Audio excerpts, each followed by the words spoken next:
우리 세천사교회 성도 여러분 안녕하십니까? 오늘 눈이 오는 추운 날씨인데도 불구하고 우리 하나님을 사랑하시고 또 말씀을 사모하시는 우리 성도님들께서 멀리서 또 가까이서 이렇게 집회에 참석해 주셔서 진심으로 감사를 드립니다. 또 온라인으로 많은 성도님들이 참여하고 있는 줄로 압니다. 우리 온라인에 계신 성도님들 여러분들을 진심으로 환영하고 하나님의 말씀의 은혜와 축복이 여러분들 가정에도 개인에게도 함께 하시기를 주님의 이름으로 축원합니다. 제가 세천사교회 사경회를 간다고 하니까 우리 중동중학교의 성도님들이 기도해 주시겠다고 많이 말씀들을 하셨어요. 그래서 저희가 오늘 새벽에도 온라인 줌으로 기도회를 하는데 간절한 마음으로 이 사경 부흥 집회가 참으로 1년의 어떤 마음을 준비하는 중요한 집회 아닙니까? 그래서 말씀의 은혜를 많이 받으실 수 있도록 우리 성도님들이 기도하고 계십니다.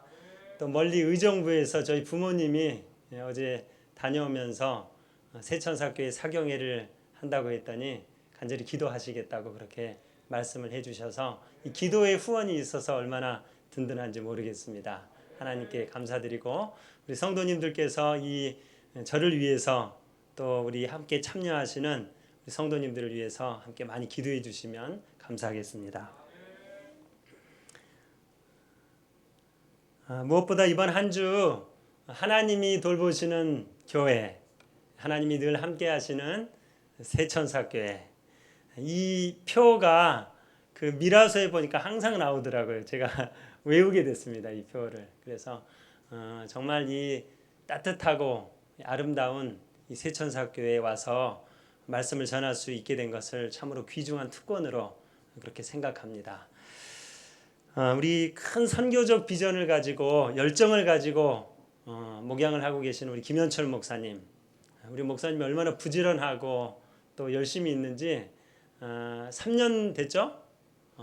오자마자 이 하드웨어적인 것을 싹 바꾸더니 그 다음에 이제 소프트웨어적인 걸 우리 성도님들을 잘 이렇게 목양하시고 훈련하셔서 이렇게 질서정연한 교회, 정말 누가 와도 다니고 싶은 교회를 만들어 주신 것 같아요. 제가 미라소에 올라오는 소식들을 매주 이렇게 보는데 얼마나 이 예배가 질서정연하고 참 영감적인 그런 예배를 드리고 있는지 많은 분들이 매주 이렇게 방문하시는 것을 보면서 참 감동을 받고 제가 많이 배웁니다. 목사님 많이 배우고 있고 또 여기 지난 12월호 교회 진암 기사를 통해서 우리 세천사교회가 소개됐죠.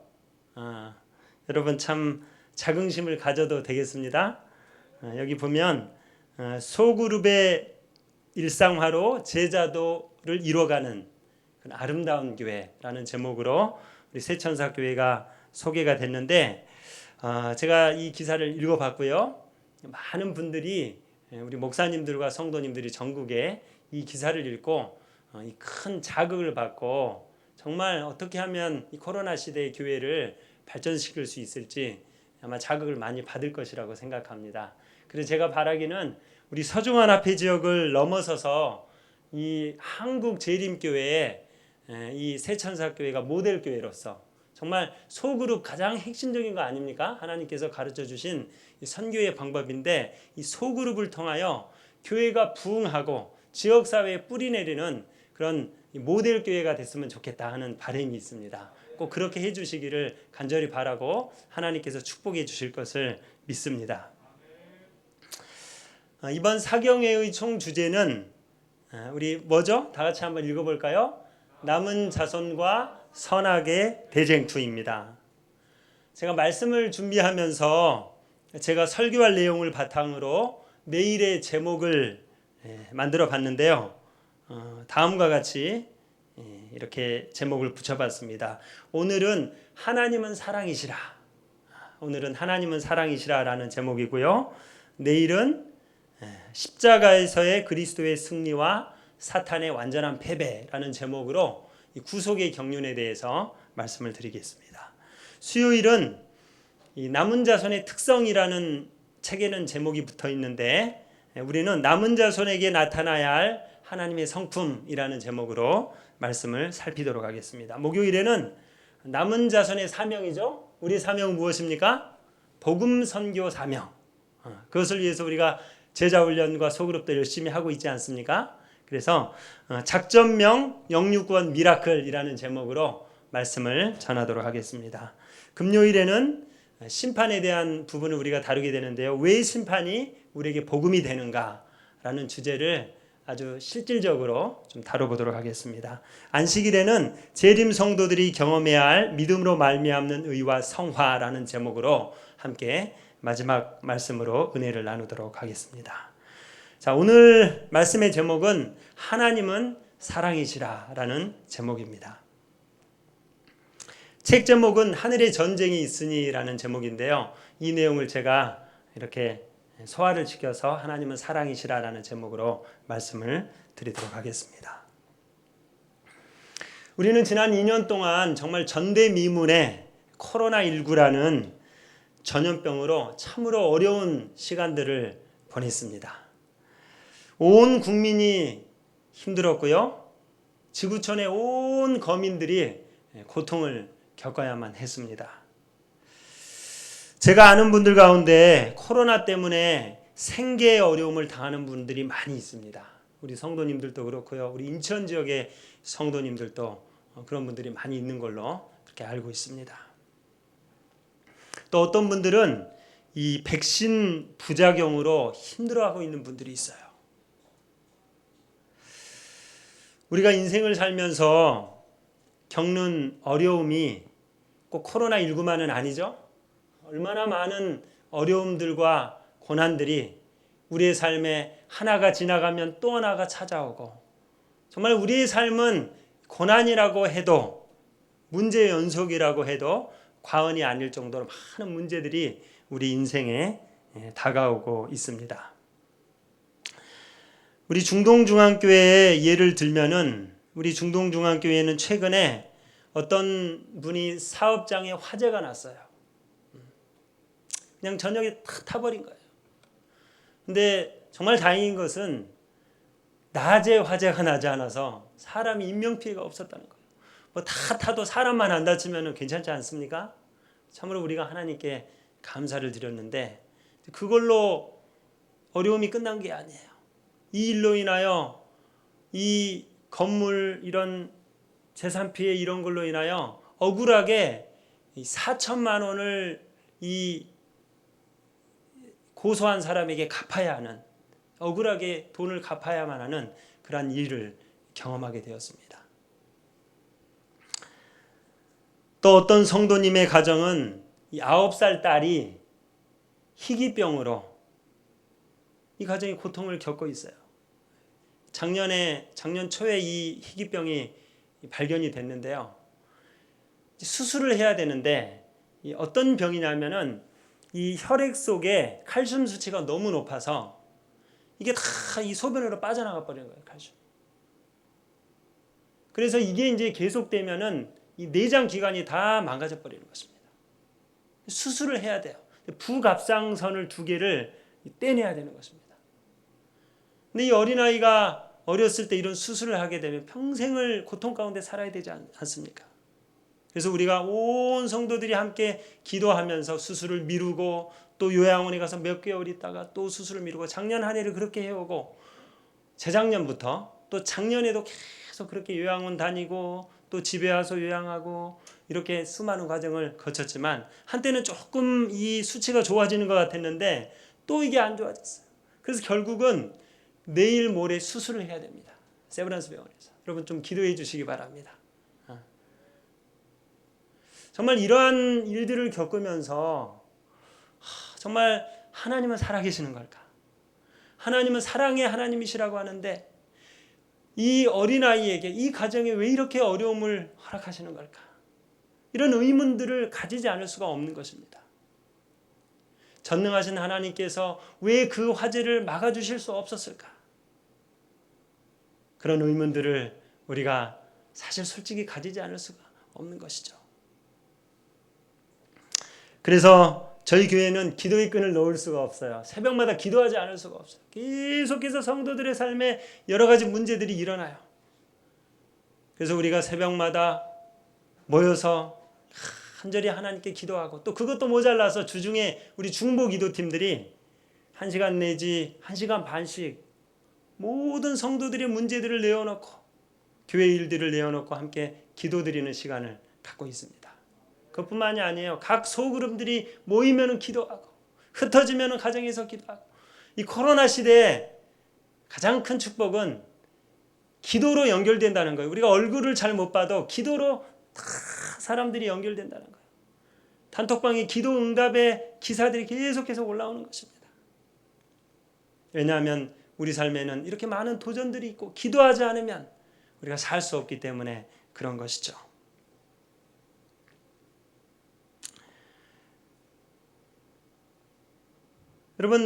여러분들도 그런 고민 해보신 적이 있습니까? 왜 하나님께서 나의 기도를 즉시 응답해 주시지 않는가?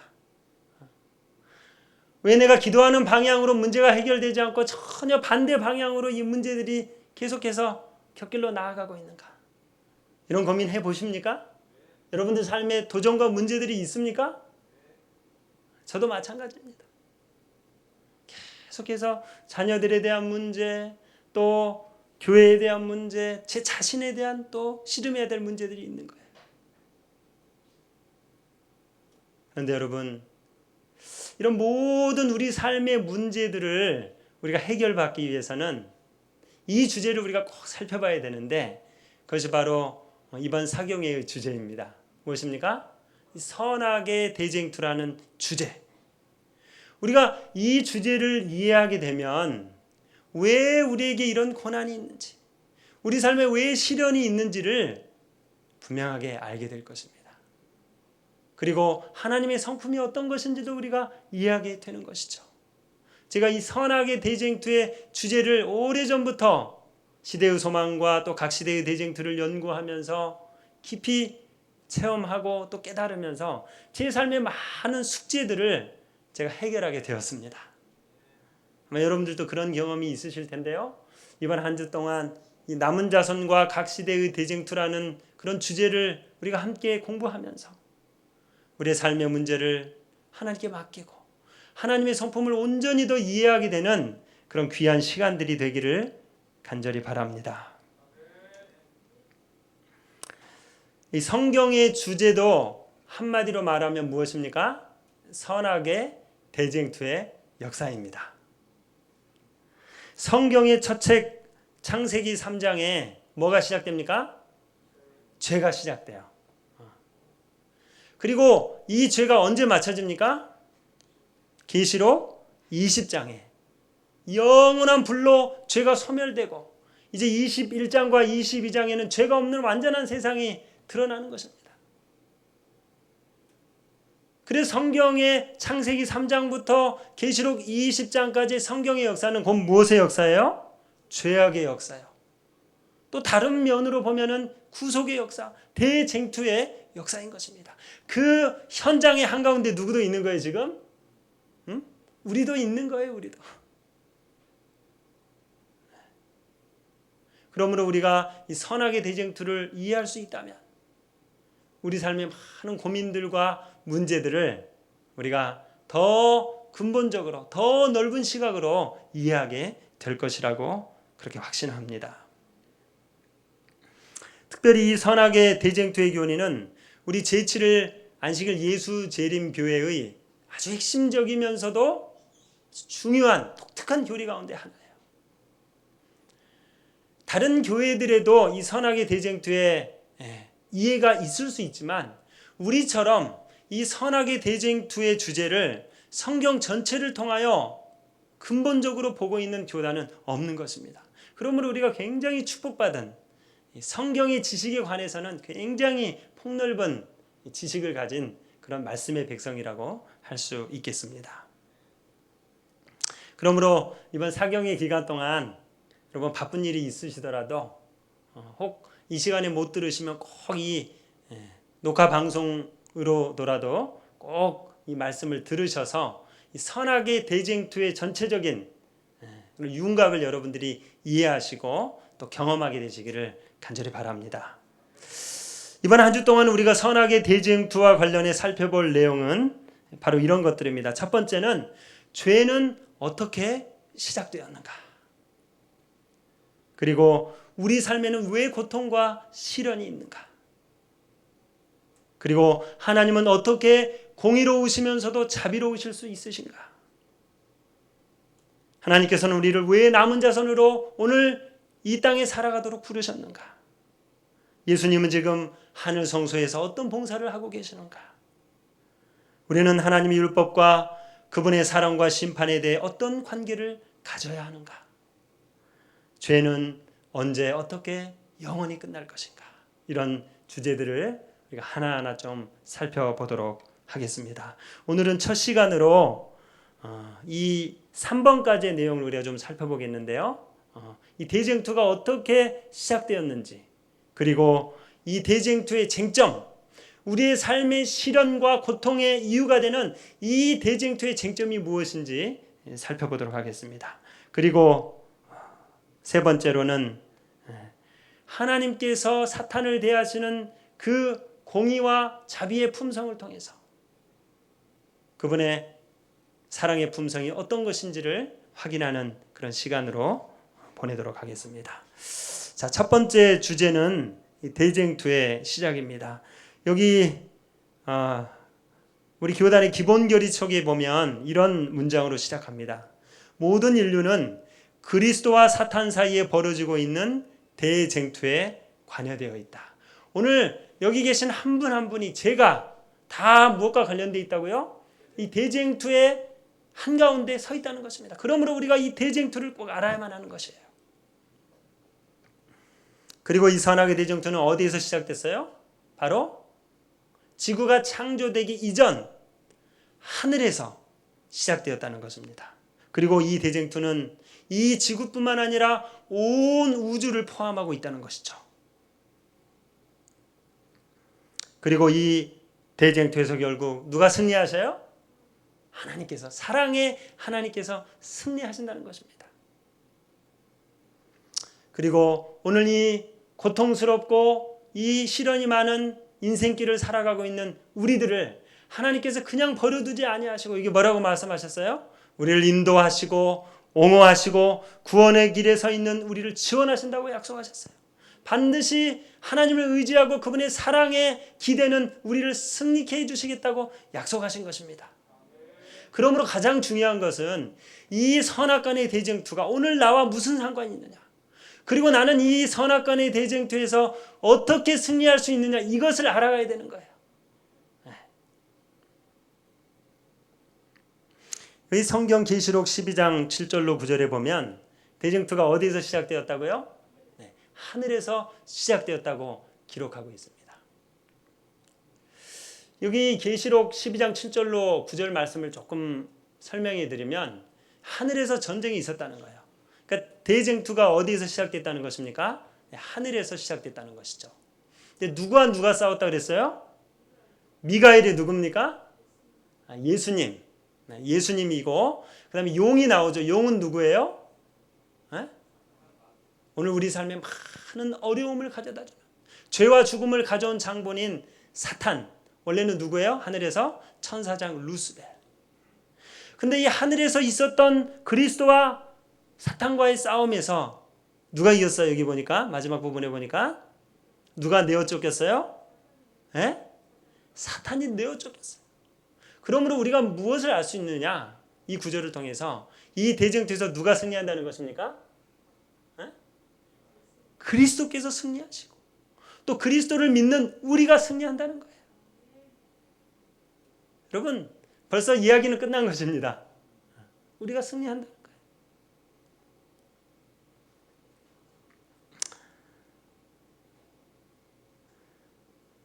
그렇다면 대쟁투의 쟁점은 무엇일까요? 먼저는 하나님의 율법에 관한 것입니다. 여기 부조와 선지자 69페이지에 대쟁투는 최초부터 하나님의 율법에 관한 것이었다. 사탄은 율법을 만드신 하나님이 불공정하고 그 율법에 문제가 있기 때문에 그 율법을 폐기하든지 그 율법의 내용을 바꾸어야 된다고 그렇게 주장했던 것입니다. 그렇다면 하나님의 율법이란 무엇일까요? 여러분들이 이해하고 계시는 하나님의 율법은 무엇입니까? 십계명, 선악을 판단하는 십계명 같은 법들, 그 외에도 성경에 많은 법들이 있어요. 그것이 다 하나님의 율법입니다. 근데 좀 더 쉽게 우리가 하나님의 율법이 무엇인지를 좀 이해하려고 한다면 하나님 자신이 하나님의 율법이에요. 하나님 무엇입니까? 하나님은 사랑이세요. 여러분, 죄가 있기 전에 하늘에 법이 있었어요? 죄가 이 땅에 들어오기 전에, 루스벨이 반역하기 전에 하늘에 법이 있었습니까? 없었습니까? 있었습니까? 예? 예. 법이 없는 세상은 없어요. 무슨 법이 있었어요? 아까 말씀해 주셨는데 사랑의 법이 있었어요. 하나님 자신이 사랑이잖아요. 사랑의 법이 있었어요. 그 사랑에 굴복하기 싫었던 게 누구예요? 루스벨이에요. 왜냐하면 루스벨은 하나님보다 더 높아지고자 원했던 것입니다. 그의 마음 가운데 이기심과 교만심을 가지고 천사의 3분의 1을 그가 유혹했던 것이죠.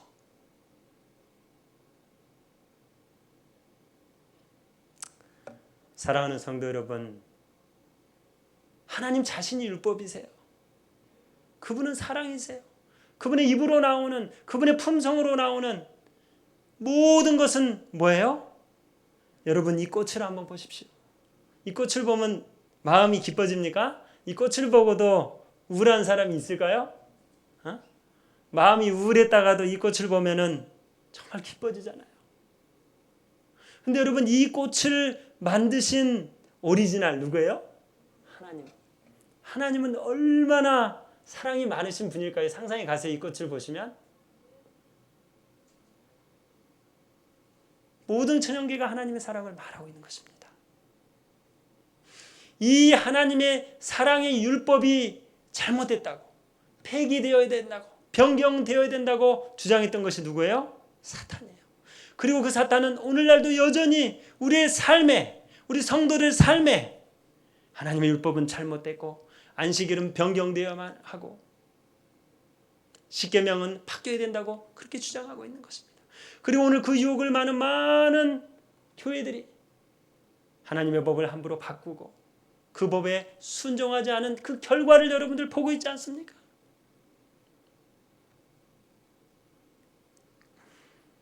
대쟁투는 최초부터 무엇에 관한 것이었다? 하나님 자신, 그분의 사랑의 품성에 대한 공격에 관한 것이었다는 것입니다. 율법을 공격함으로 그는 그 율법 제정자의 권위를 뒤집어 엎으려고 하였다. 인류를 기만하여 하나님 율법을 범하게 하는 것이 그가 꾸준히 추구해오는 목적이다. 우리가 이 대쟁투의 쟁점을 이해하는 것은 굉장히 중요합니다. 우리가 무엇을 위해 지금 싸우고 있는지. 교회 안에서도 다툼이 일어날 때가 있잖아요. 근데 본질적인 것을 놓쳐버리고 아무것도 아닌 것 가지고 우리가 싸울 때가 많아요. 진짜 싸워야 될 건 뭐예요? 우리가 사랑 없음에 우리가 대항해야 되는 것입니다. 어떻게 대항해야 돼요? 사랑으로 기도로 대항해야 되고 인내와 온유로 대항해야 되는 것입니다. 근데 뭘 가지고 싸워야 될지 몰라요. 이게 무슨 총칼을 들고 말로 하는 싸움인지 착각할 때가 많이 있는 것입니다. 가정에서도 그렇습니다. 아내가 기분이 나쁘고 화가 나 있으면 남편이 어떻게 해야 될까요? 같이 그냥 화내버리면 될까요? 그것은 대쟁투의 쟁점을 이해하지 못한 거예요. 하나님 뭐예요? 하나님은 사랑이시잖아요. 사탄은 사랑이 아니라고 주장해왔잖아요. 그럼 우리가 가정에서 부부끼리 문제가 생길 때 같이 화를 내버리면 그것은 우리도 똑같이 사탄처럼 하나님은 사랑이 아니라고 말하는 것과 똑같은 거예요. 근데 우리가 그때 조용히 무릎을 꿇고 하나님, 제 자신은 없고 제 안에 그리스도께서 아내를 사랑하고 이해할 수 있도록 해주세요 라고 기도하고 온유하게 그 아내를 대한다면 그것은 사랑으로 승리한 것입니까? 대쟁투에서 승리한 것입니까? 대쟁투에서 승리한 거예요. 이와 같이 대쟁투의 쟁점이 하나님의 율법과 그분의 품성이라는 사실을 이해하는 것은 우리 신앙생활에 있어서 어쩌면 가장 핵심적인 내용인 것입니다. 여러분, 죄란 무엇입니까? 죄는 사랑이 아닌 게 죄예요. 사랑 없음이 죄예요. 하나님 같지 않은 것, 그분의 품성과 다른 것, 그분의 말씀과 다른 것은 다 죄예요.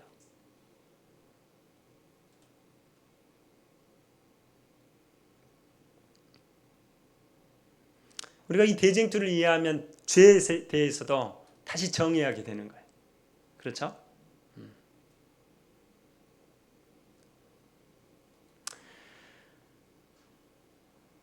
그러므로 하나님의 율법에 대한 사탄의 공격은 누구에 대한 공격이에요? 사실은 그분의 품성과 율법에 대한 공격처럼 보이지만 본질적으로 하나님 자신에 대한 공격인 것입니다. 여기 이렇게 기록하고 있습니다. 사탄은 하나님이 전제적이며 그분의 율법이 전제적이며 개인의 자유를 침해하고 있다고 주장한다. 그러므로 그것은 피조물들의 최선의 이익에 배치된다고 비난한다. 사탄은 이처럼 하나님의 율법을 끊임없이 교묘하게 훼손하여 하나님의 정부 그리고 더 나아가 하나님 자신까지도 타도하려고 시도한다. 이런 말씀들을 보면은 사탄이 정말 처음부터 거짓말장이에요. 그가 기만하고 속이는 자라는 것을 알 수 있어요. 우리는 더 이상 사탄의 유혹에 넘어가면 안 돼요. 사탄이 하라는 대로 해서는 안 돼요. 율법을 범하고 사랑 없는 그런 죄의 노예가 돼서는 안 되는 것입니다. 우리의 마음에 항상 그리스도를 모시고 그분의 사랑으로 충만해져서 우리의 형제들을 그렇게 대하고 우리가 하는 모든 일에 있어서 하나님의 사랑이 들어가는 그러한 아름다운 삶을 우리가 살아가야 하는 것입니다. 두 번째 대쟁투의 쟁점은 같은 거예요. 하나님의 품성 똑같은 것입니다. 하나님의 율법이 하나님의 품성이잖아요. 그분의 사랑이잖아요. 오늘날 사탄은 하나님의 품성을 왜곡시키는 데 있어서 대단한 성공을 거두고 있습니다. 그 일에 있어서 가장 성공하고 있어요. 사람들은 하나님을 두려워합니다. 그래서 하나님을 받아들이려고 하지 않아요. 벌 주는 하나님으로 믿어요. 그래서 하나님을 잘 믿으려고 하지 않습니다. 우리가 거리를 걷다 보면 옛날에 이런 전도하는 거 많이 봤죠. 예수, 천당, 불신죠. 이거 하나님의 품성을 가장 오해하게 만드는, 전도한다고 나왔는데 뭐 하는 거예요? 하나님의 품성 오해시키는 일을 하고 있어요.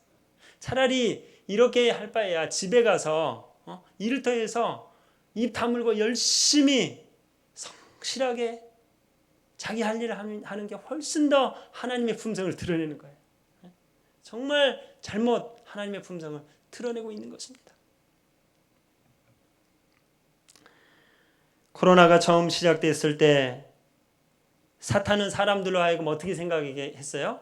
이 코로나 전염병이 누구에게 온 것이다? 하나님께로 온 것이다. 그런 소리 들어보셨죠? 하나님이 뭐 하신다? 벌 주고 계신다는 거예요. 벌 주고 계신다. 여러분들도 혹시 그런 생각 하셨어요? 내가 신앙생활 열심히 안 해서 하나님이 어떻게 하고 계신다? 나 그냥 정신 차리라고 벌 주고 계신다. 어떻게 보면 뭐 그렇게 생각할 수도 있지만 그것은 굉장한 하나님의 성품에 대한 오해입니다. 여러분, 코로나를 하나님이 주셨습니까? 아니에요. 하나님은 악한 것이 없으시고 빛들의 그림자도 없으시고 그분은 부모님이 자식에게 주는 것처럼 좋은 것만 우리에게 주시기를 원하시는 것입니다. 그럼 코로나는 어디서 온 거예요? 인간의 죄로 인하여. 사탄이 이것을 가져온 것 아닙니까?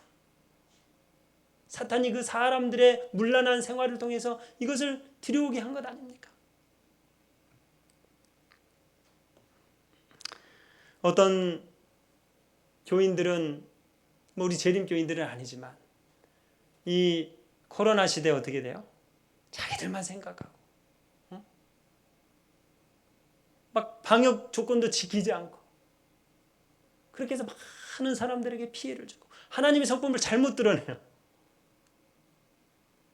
근데 그때 우리 재림 성도들은 어떻게 했어요? 희생과 섬김과 봉사를 통해서 더 지역 사람들에게 더 가까이 나아감으로 하나님의 성품을 드러내지 않았습니까? 그분이 사랑이시고 그분이 이 어려움 가운데 우리를 돕는 분이라는 사실을 우리 지역 주민들에게 알리지 않으셨습니까? 우리가 부모로서도 우리 자녀들에게 하나님의 성품을 잘못 나타낼 수 있습니다. 저도 너무 많이 그렇게 했던 것 같아요. 우리 자녀들에게 제일 중요한 것은 정말 공부보다 더 중요한 것은 하나님이 어떤 분이신지를 그 자녀들에게 드러내주는 것입니다. 우리의 모범과 우리가 자녀들을 대하는 태도와 우리의 인내와 온유와 성품을 통해서 그들이 하나님을 알아가고 하나님을 믿게 되는 것이에요. 우리의 모습 속에서 하나님이 드러나지 않으면 우리 자녀들이 하나님을 보기가 어려워지는 것입니다. 그래서 참 또 주의하고 또 기도하게 되고 또 한 번 제 자신을 돌아보게 되는 것이 가정에서 우리 배우자와 우리 자녀들에게 우리 친척들에게 그들을 가까이서 대할 때 우리를 통해서 하나님의 성품이 드러나게 되는 것이죠. 하나님의 율법이 드러나게 되는 것입니다. 예수님께서 이 땅에 오셨을 때 하나님의 품성을 잘못 드러낸 사람들이 있었죠. 종교 지도자들과 바리새인들. 그들 어떻게 했어요? 하나님께로 그들의 삶의 짐을 가지고 찾아오는 죄인들과 세리들과 창기들을 어떻게 했어요? 안내하기는커녕 다 내쫓는 그런 역할을 그들이 했다는 것이에요. 그러므로 우리가 한마터면 그런 역할을 하게 된다는 것입니다. 이 교회에서도 재림 성도로 생활하면서 우리가 정말 하나님의 성품을 제대로 이해하지 못하고 드러내지 못하면 교회에 오는 분들 다 쫓아낼 수 있다는 거예요. 그렇게 했던 적이 많이 있어요. 저도 그렇고 저것도. 가정 안에서도 그렇고 교회 안에서도 그렇고. 그러므로 여러분 하나님의 사랑의 성품을 이해하고 깨닫고 체험하는 일이 얼마나 중요한 일입니까? 그래서 호세아서에 뭐라고 말씀하셨어요? 오라 우리가 여호와를 알자. 그의 나오심은 새벽비까지 일정하니 여호와의 사랑을 알자는 것입니다. 그분의 품성을 알자는 것이죠. 그것이 영생 아닙니까? 우리 신앙생활이 더해갈수록 하나님을 아는 일에 기도와 말씀으로 힘쓰시는 우리 모든 새천사교회 사랑하는 성도님들 되시기를 간절히 바랍니다. 하나님을 사랑하기보다는 그분을 싫어하고 두려워하게 만드는 것이 사탄의 역할이에요. 우리가 그런 역할을 해서는 안 될 것입니다. 세 번째는 하나님의 주권에 가는 것입니다. 하나님은 온 우주에 대한 절대적인 주권을 가지고 계시는 분이에요. 근데 사탄은 그것을 훼손해 버리려고 하는 거예요. 어쨌든 이 세 가지 대쟁투의 쟁점 여러분들이 좀 잘 기억하시면 좋을 것 같아요. 하나님의 율법은 완전하지 않다는 사탄의 주장, 그리고 하나님의 품성은 사랑이 아니라는 주장. 그렇게 직접 말하지는 않지만 여러 가지 것들을 통해서 하나님의 품성, 사랑의 품성을 곡해하는 이 사탄의 전략에 우리가 넘어가서는 안 되겠습니다. 마지막으로 하나님은 자신의 영광만을 드러내기를 원하고 인간을 사랑하지 않는다. 그러므로 그분은 주권을 가질 자격이 없다라고 주장하는 사탄의 세 번째 주장에도 우리가 넘어가서는 안 되겠습니다. 그래서 제가 사탄의 이 주장 세 가지 대쟁투의 쟁점 우리가 좀 암기를 하면 좋을 것 같아요. 앞자를 타서 율품주라고 한번 말씀해 보실래요? 다 같이 시작. 율품주 뭐예요? 하나님의 율법, 하나님의 품성, 하나님의 주권. 이것에 관한 대쟁투의 전쟁이라는 것을 우리가 기억하시면 좋겠습니다. 자, 하나님께서 즉시 사탄을 벌하시지 않은 이유가 있었죠. 왜 그랬습니까? 하나님께서 즉시 사탄을 만약에 벌하시거나 또 처형하셨다면 많은 천사들이, 우주의 거민들이 하나님을 섬길 수는 있지만 하나님은 너무 무섭다. 하나님은 너무 권위적이다. 이렇게 하나님의 품성에, 하나님의 율법에 대한 올바른 이해를 갖지 못하게 되기 때문에 하나님께서는 지금 6,000년간의 역사를 계속해서 끌고 가고 계시는 것입니다. 온 우주가 지금 이 모든 대쟁투를 관심 있게 지켜보면서 하나님의 사랑은 어떤 것인지, 사탄은 어떤 존재인지를 다 지금 보고 있는 거예요. 명백하게 그들이 이해하고 있는 것입니다. 오늘 우리도 마찬가지죠. 우리가 신앙의 횟수를 더해갈수록 하나님의 자비와 사랑을 크게 느끼는 반면에 사탄은 얼마나 많은 죄와 어려움들을 우리의 삶에 가져다 주는지를 우리가 경험하고 있지 않습니까? 이러한 목적을 위해서 바로 하나님께서 즉시 사탄을 처벌하지 않으셨습니다.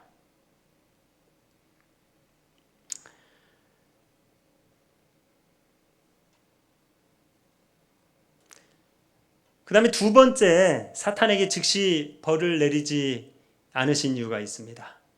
하나님의 통치의 원칙이 무엇임을 드러내기 위해서?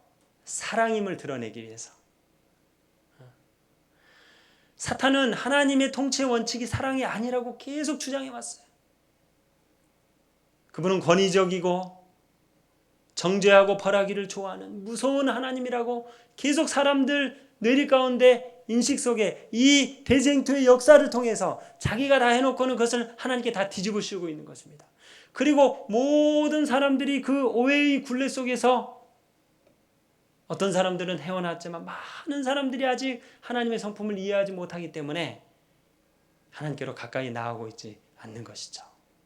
그러므로 만약에 우리가 이 하나님의 품성에 대한, 하나님의 율법에 대한 오해를 정말 이해시킬 수만 있다면 많은 사람들을 하나님께로 인도할 수 있을까요? 인도할 수 있겠죠. 그래서 우리가 준비되어야 될 게 뭡니까? 하나님과 같은 품성, 그분을 닮은 사랑의 품성이 준비되면, 교회가 준비되면 영혼들을 하나님께서 보내주십니다.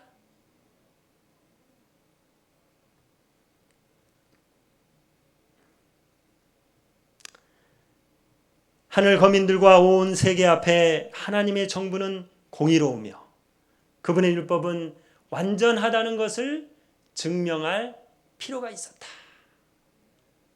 그래서 6,000년간의 역사를, 아니 십자가 이후에도 2,000년이라는 역사를 계속 끌고 가시는 것입니다. 여러분, 왜 십자가로 이 인류의 역사가 끝나지 않았습니까? 왜 우리는 십자가로 더 이상 죄를 짓지 않는 사람으로 완전히 변화되지 않았습니까? 영화롭게 되지 않았습니까? 그 이유가 있어요. 그 이유가. 우리뿐만 아니라 온 우주의 거민들이 하나님은 사랑이시고 하나님의 품성은 완전하시고 하나님의 율법은 공의롭고 자비롭다는 것을 다 깨닫기까지 이 대쟁투의 역사는 계속해서 흘러갈 것입니다. 우리 가정에 있는 자녀들과 우리 남편이, 우리 아내가 그 사실을 깨닫기까지 예수님은 오래 참고 인내하시면서 재림을 늦추실 것입니다. 그러므로 우리가 먼저 해야 될 일이 무엇일까요? 그것은 날마다 하나님과 동행하면서 하나님의 성품을 올바로 이해하고 우리의 삶으로, 우리의 말로 드러내는 것도 좋지만 우리의 온유하고 겸손한 심령을 사람들 앞에 드러내므로 우리가 진짜 복음 전도를 할 수 있다는 것이죠. 욥기서는 대쟁투의 축소판입니다. 하나님의 성품에 대한 그리스도와 사탄 간의 논쟁이었어요. 하나님은 사랑이시냐 그렇지 않느냐에 대한 논쟁이었던 것입니다. 욥은 그 사실을 몰랐어요. 사탄은 하나님은 사랑이 아니라고 고소했어요. 욥이 하나님께 축복을 받기 때문에 섬기는 것이지 그 복 다 빼앗아가 보라고. 욥은 절대 하나님을 섬기지 않을 것이라고 고소했습니다. 거기에 대해서 하나님께서는 뭐라고 맞고서 있습니까? 아니다. 욥은 내가 복을 주어서 나를 섬기는 것이 아니고 그와 나와 생명으로 연결된 관계가 있기 때문에 그가 나를 섬기는 것이다. 그가 내 자녀이기 때문에, 내가 낳고 내가 기른 자녀이기 때문에 그가 나를 섬기는 것이다. 예배하는 것이다 라고 맞고서 하신 것이에요. 욥은 그것을 모르고 그 한가운데서 그 투쟁을 경험한 것입니다. 그 욥이 얼마나 힘들었겠어요. 여러분 정말 감사하고 다행한 것은 욥이 실물교훈이 됐잖아요. 하나님을 배반하지 않고 끝까지 하나님을 섬기면서 하나님을 예배하는 그런 아름다운 삶을 통해서 그가 더 많은 축복들을 받지 않았습니까? 이 세상은 거래로 유지되는 세상이에요. 모든 것이 다 그래요. 이 세상은 정말 멋지고 지혜롭고 탁월한 사람들을 요구합니다. 그 수준에 도달하지 못하면 자경기다려 그냥 잘리는 거죠. 그래서 우리가 살아가는 게 피곤한 것이 이 세상에서 그 수준에 우리가 도달하기 위해서 우리를 지장해야 되고 열심히 재능을 갈고 닦아야 되기 때문에 우리의 삶이 그렇게 피곤한 거예요. 일해야 돈도 주잖아요. 근데 여러분 거래 없이도 유지되는 세상이 있을까요? 이 세상에 거래 없이도 유지되는 관계가 있습니까, 여러분? 그게 무슨 관계입니까? 예? 부모와 자식 관계. 여러분 자녀들 키워보셔서 다 아시잖아요. 우리가 부모님 앞에 가면, 어머니 앞에 가면은 꾸밀 거 있습니까? 머리가 헝클어졌어도, 옷을 제대로 입지 않았어도 우리는 그저 편안한 거예요. 왜? 어머니는 나에게 그런 걸 요구하지 않기 때문에 한없는 평안을 우리에게 주는 것입니다. 제가 저희 집에 가서 가끔 이제 부모님 댁에 가면은 저희 어머니는 항상 저에게 하는 말씀이 잘하는 거예요. 잘하고 좀 쉬라고. 계속 먹을 걸 갖다 줘요. 부모님의 집에 가야지 참 쉼을 누릴 수 있는 것입니다. 여러분 부모는 병약한 자식일수록 어떻게 해요? 더 관심과 사랑을 쏟는 것이에요. 이 세상은 안 그래요. 정반대예요. 잘 사는 자녀 집에 가서 갖고 와서 못 사는 자녀 집에 갖다 주잖아요. 부모님들은. 그게 진짜 부모와 자식 간의 관계예요. 하나님과 우리와의 관계도 마찬가지입니다. 우리가 하나님의 사랑을 깨닫지 못할 때는 뭔가 우리가 노력하고 이루고 뭔가 하나님을 기쁘시게 하기 위해서 해야 된다고 생각하지만 하나님의 사랑을 우리가 깊이 깨달을수록 우리가 할 일이 없어요. 그렇죠? 그냥 내 안에 있는 죄, 그 고백하는 일밖에 없더라고요.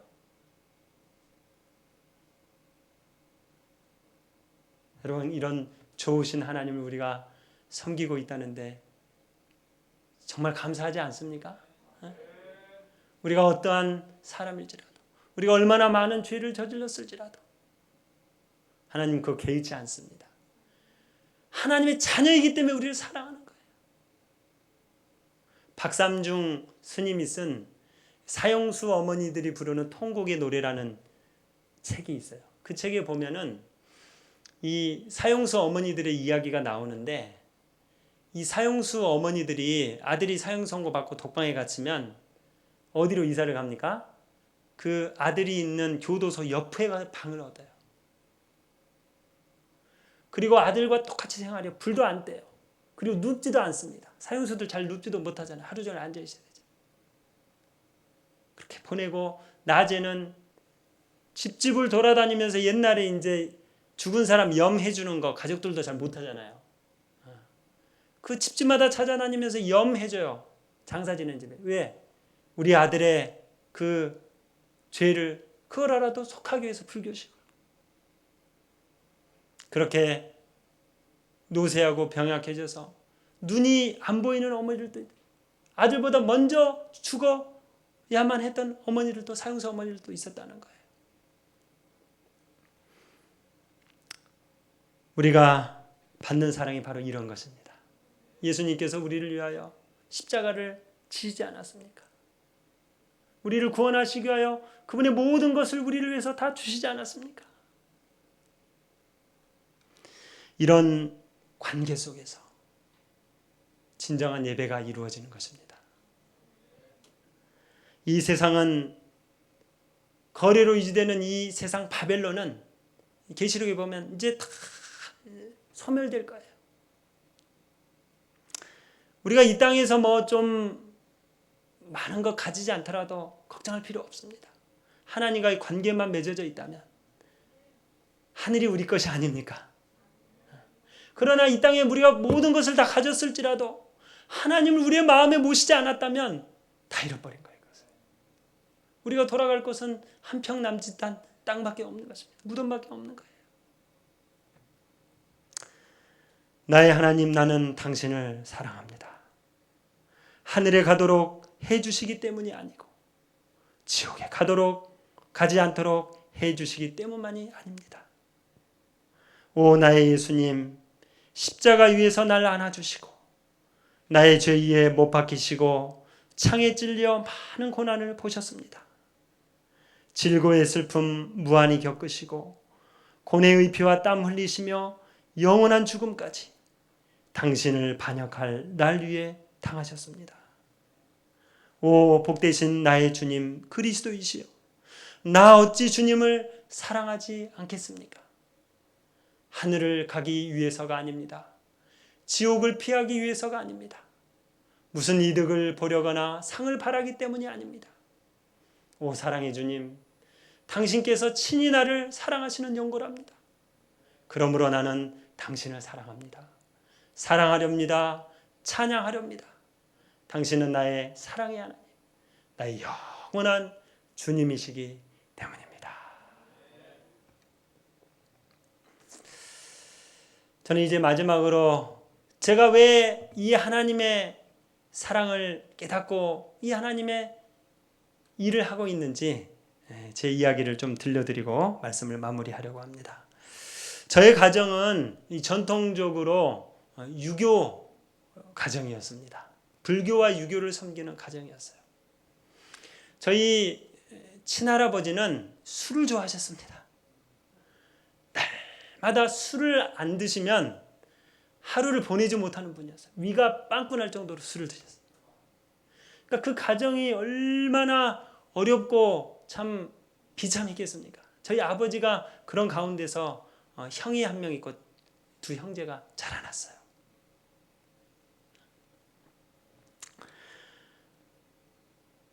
근데 이러한 가정에 이 하나님의 사랑의 빛이 들어오기 시작했습니다. 저희 큰아버지가 공부를 하고 싶은데 이 술을 드시는 아버지 밑에서는 공부를 할 수가 없잖아요. 학비도 없고 공부할 환경도 안 되고 날마다 집안에 그냥 분란이 일어나고 그러니까. 그래서 고등학교 때 서울로 갔어요. 고모대학으로 가서 거기서 눈칫밥 먹으면서 이제 야간 고등학교를 다니고 또 이 경춘선 열차에서 이 신문 팔면서 이렇게 돈을 벌어가지고 저녁에 고등학교를 다니고, 그때 고모댁에서 이 재림신앙을 배우게 된 것입니다. 저희 고모 할아버지 할머니가 서울 회기동교회 그때 당시 다니고 있었는데 이 조카를, 불쌍한 조카잖아요. 그래서 가정예배도 가르쳐주고 교회도 데리고 가고 이렇게 했어요. 근데 이제 자기 상황이 어려우니까 저희 큰아버지가 이 신앙을 꽉 붙든 거예요. 하나님을 온전히 의지하고 말씀으로 늘 그렇게 산 것입니다. 그리고 고향에 있는 아버지와 어머니와 또 저희 아버지 동생에게 늘 눈물로 편지를 썼어요. 교회를 나가보시라고. 거기 순천에 재림교회가 있는데 거기 나가보시면 참 마음의 위안도 되고 삶이 바뀐다고. 혈서를 써서 보냈어요. 부모님 제발 교회를 나가세요. 이렇게 수년을 전도를 했는데 저희 아버지가 먼저 교회 나가게 되고 저희 할아버지는 술 드시면서 교회 가서 이렇게 앉아 계시고, 그러면서 저희 집안에 하나님의 사랑의 빛이 들어오기 시작했습니다. 어두움으로 캄캄하다. 사단이 이 정말 하나님에 대한 오해의 어두움을 짙게 가두어 놨던 이 집안에 하나님의 사랑의 빛이 들어오기 시작했어요. 그래서 제가 이러한 것들을 경험하면서 시련이 축복이구나. 이 시련이 아니었으면 우리 가정이 하나님을 발견할 수 있었을까? 이런 생각을 해보게 되는 것입니다. 여러분 이 그림이 보이시죠? 이게 뭔지 아십니까? 이게 자수잖아요. 자수. 자수. 근데 이 그림을 보시면 선명합니까? 안 선명합니까? 안 선명하죠. 근데 이 그림을 다 이렇게 뒤집어 놓으니까 어때요? 선명하죠. 여러분 우리 삶의 시련은 이 뒷면과 같아요. 자수에. 우리가 시련의 한가운데 있을 때는 하나님의 뜻을 잘 분별하지 못해요. 왜 나에게 이런 어려움이 있을까? 이것만 생각이 되잖아요. 그리고 어떻게 문제를 해결해야 될 것인가? 이런 것만 생각하는데 우리가 믿음으로 기도로 그 시련을 통과하고 나면 이런 아름다운 그림이 그려지는 거예요. 그래서 저희 가정에 엄청난 어려움, 할아버지 술을 드시고 그렇게 집안이 늘 분란이 있고 이런 어려웠던 집안에 시련으로 말미암아 하나님의 사랑의 빛이 비치기 시작했어요. 그래서 저희 아버지가 이제 교회를 나가고 저희 할머니 할아버지께서 교회를 나가게 되셨는데 저희 어머니는 또 유교 불교가 아주 강한 집안에서 그렇게 태어나서 자랐는데 저희 어머니는 좀 아주 온화한 가정에서 잘 자라셨어요. 장녀로. 근데 저희 어머니는 아주 유교가 강한 집안인데 제사를 너무 많이 드리고 근데 어렸을 때부터 이렇게 마을에 교회가 있는데 교회를 가는 가족들이 있잖아요. 그러면 그런 기도를 마음으로부터 했대요.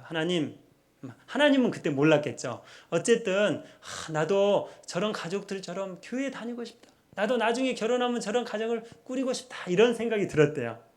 그리고 이제 친구 집에 가면은 예수님 액자가 이렇게 걸려 있잖아요. 그래서 그 모습을 보면은 예수님이 그렇게 좋았대요. 그 모습에. 여러분 근데 하나님께서는 기도하지 않고 마음의 소원만 가져도 들어주실까요? 하나님께서 그 마음의 소원을 들어주셔가지고 이제 결혼할 상대자를 만났는데 저희 아버지를 만난 거예요. 재림교회를 만난 거예요. 저희 어머니가 침례 받기 전에 침례 공부를 하고 이제 침례를 받고 결혼해서 신앙생활을 시작했는데 진짜 물 만난 고기처럼 어렸을 때부터 그렇게 예수님이 좋고 교회 가는 게 좋아 보였으니까 얼마나 신앙을 열심히 했겠어요. 저는 저희 어머니를 생각하면 항상 기도하는 모습. 아침에 일어나면 어렸을 때는 다 같이 방에 자잖아요. 그러면 머리맡에서 기도하는 모습. 새벽에 지금도 교회 가시는 모습. 옥상에서 기도하시던 모습. 그래서 저희 어머니 아버지가 이런 신앙으로 저희들을 키우셔가지고 저희 3남매가 다 목회를 합니다. 저희 형하고 저희 매운 충청 앞에서 목회를 하고 있고 저는 이제 여기 서중원 앞에서 목회를 하고 있는데 여러분 정말 하나님의 은혜가 크지 않습니까? 이 반세기 전만 해도 정말 이 구습과 인숙과 그 알코올 중독의 암흑 같은 이 가정에 하나님께서 사랑의 빛을 비추기 시작하다니 지금은 어때요? 다 재림교회에서 하나님의 복음을 전하는 저희 아버지 어머니도 문서전도 지금 80세인데 지금까지 하고 계셔요. 서중환 앞에서. 온 가족이 하나님의 복음을 전하는 그런 복음 전도자의 가정으로 살고 있는 것입니다. 제가 시간이 조금 지나는데 한 얘기만 좀 더 하고 마쳐도 될까요? 좀 길어지긴 했는데 한 얘기만 더 하고 마치도록 하겠습니다. 제가 목회를 나온 것도 하나님께서 우리 가정에 저에게 주신 이 은혜가 너무나 감사해서 제가 목회를 나왔다는 거 아닙니까? 원래 제가 술 먹는 사람 밑에는 술 먹는 아들이 나와야 되잖아요. 그런 손자가 나와야 되잖아요. 제가 원래 술 먹고 지금 방황해야 되는데 이 길거리에서 저 돌연변이가 됐어요. 왜냐하면 저희 아버지가 술을 탁 끊어버렸어요. 완전히 질려버려가지고 할아버지의 모습을 보고 나는 술을 안 먹는다. 그리고 재림신앙에 들어오면서 이 가정이 이렇게 바뀌지 않았습니까? 그래서 제가 이 목회를 하나님의 사랑에 너무나 감사해서 나오게 되었는데 하나님께서 저를 일본 선교사로 부르셨어요.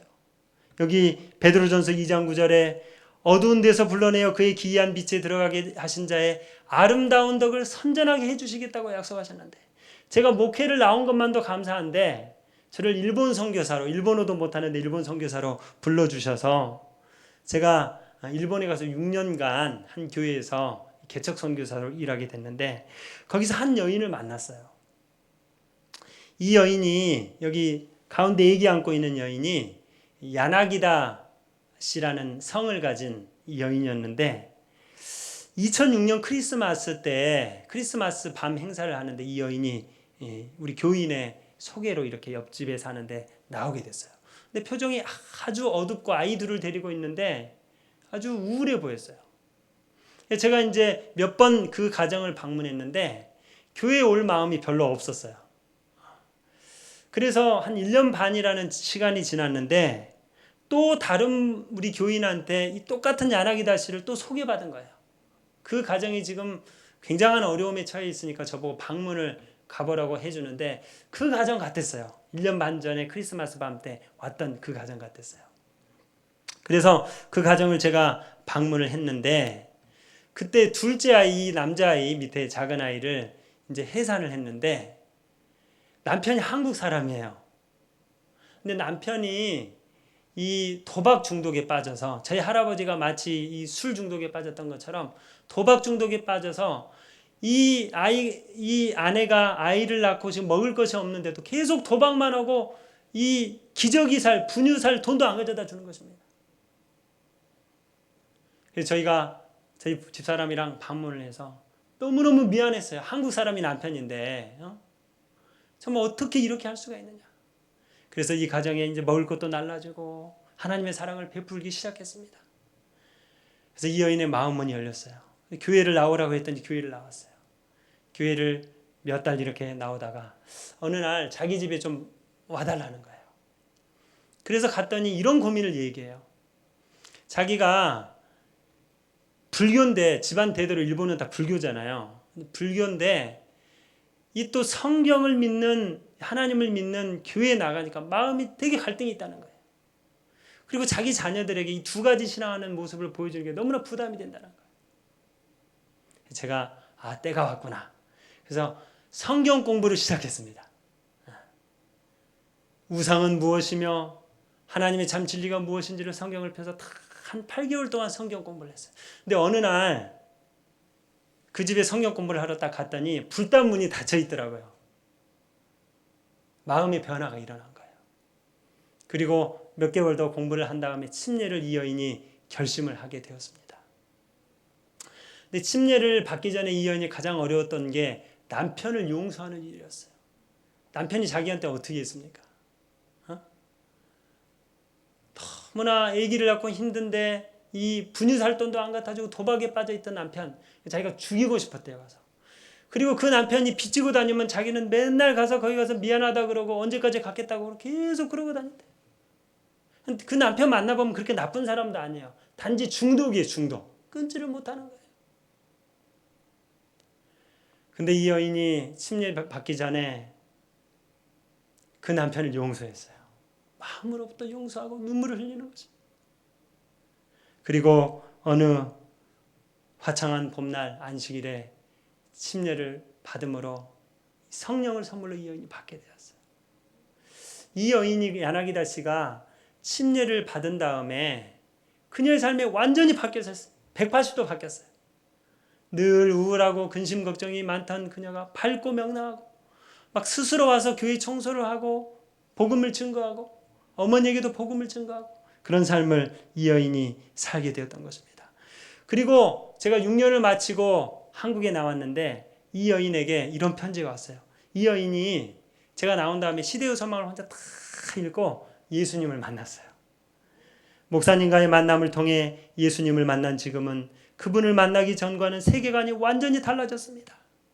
절망적이고 우연한 악몽과 같았던 세계가 하나님이 목적을 가지고 사랑으로 창조하신 것이라는 사실을 알게 되어 참으로 기쁩니다. 대신에 전에는 느끼지 못했었는데 내가 큰 죄인이라는 사실을 깨닫게 되었습니다. 그러나 나의 모든 죄가 예수님이 십자가에 달려 돌아가심으로 다 용서되었다는 것을 확인함으로 기쁨으로 바뀌게 되었습니다. 사랑하는 성도 여러분, 하나님은 사랑이십니다.